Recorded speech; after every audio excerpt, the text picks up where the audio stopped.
मुंबई की राजनीति में बीएमसी चुनाव से पहले बड़े झटके और ट्विस्ट देखने को मिल रहे हैं, क्योंकि उद्धव ठाकरे की अगुवाई वाली शिवसेना यूबीटी और राज ठाकरे की मनसे एमएनएस यानी महाराष्ट्र नवनिर्माण सेना ने अचानक हाथ मिला लिया है। ये गठबंधन सिर्फ चुनावी तालमेल नहीं बल्कि महाराष्ट्र की राजनीति का सबसे बड़ा यूटर्न माना जा रहा है, क्योंकि लंबे समय तक पारिवारिक और राजनीतिक मतभेदों के बाद ठाकरे भाइयों का साथ आना पूरी तरह अनएक्सपेक्टेड था। ठाकरे भाइयों के मिलकर चुनाव लड़ने का मतलब ये भी है कि मराठी कार्ड पहले से ज्यादा मजबूत होगा और शहर में राजनीति के पुराने समीकरणों में नया तूफान आने वाला है, जिससे कांग्रेस ने तुरंत अकेले मैदान में उतरने का निर्णय लिया है। कांग्रेस के नेता सचिन सावंत ने साफ किया है कि मनसे के साथ हाथ मिलाना उनकी पार्टी की विचारधारा और मूल्यों के खिलाफ होगा और अगर गठबंधन हुआ तो उत्तर भारतीय और मुस्लिम वोटर के समर्थन पर असर पड़ेगा।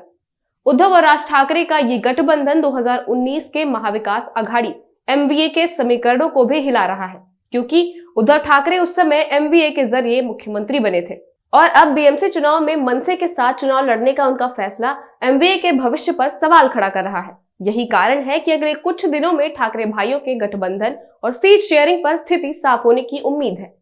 बीएमसी चुनाव में मनसे की एंट्री ने उद्धव ठाकरे और कांग्रेस के बीच दूरी बढ़ा दी है, क्योंकि 2024 में लोकसभा और विधानसभा चुनाव में दोनों की साझेदारी एमवीए को मजबूती देती रही थी। अब कांग्रेस ने मुंबई में अपने स्वतंत्र चुनाव की घोषणा कर दी है और साफ कर दिया है कि बीएमसी में अकेले उतरना ही उनकी रणनीति है, ताकि पार्टी की विचारधारा और वोट बैंक सुरक्षित रह सके।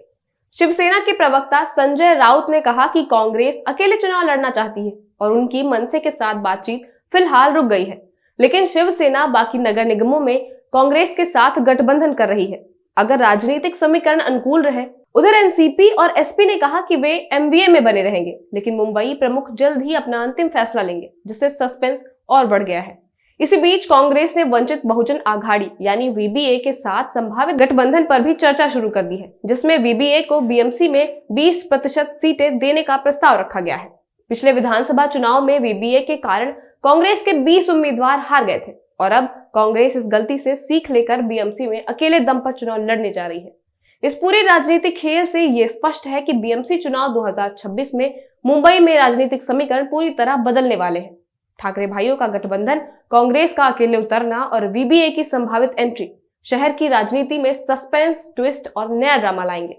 चुनावी रणनीति, सीट शेयरिंग और गठबंधन के फैसले तय करेंगे कि अगले साल मुंबई की सत्ता किसके हाथ में जाएगी और किसके लिए ये खेल अब तक का सबसे बड़ा पॉलिटिकल चैलेंज साबित होगा। मुंबई की राजनीति अब सिर्फ वोट की लड़ाई नहीं रही बल्कि सियासी तूफान का मैदान बन चुकी है, जिसमें हर कदम, हर गठबंधन और हर फैसला अगले हफ्तों में चुनावी नतीजों को सीधे प्रभावित करेगा।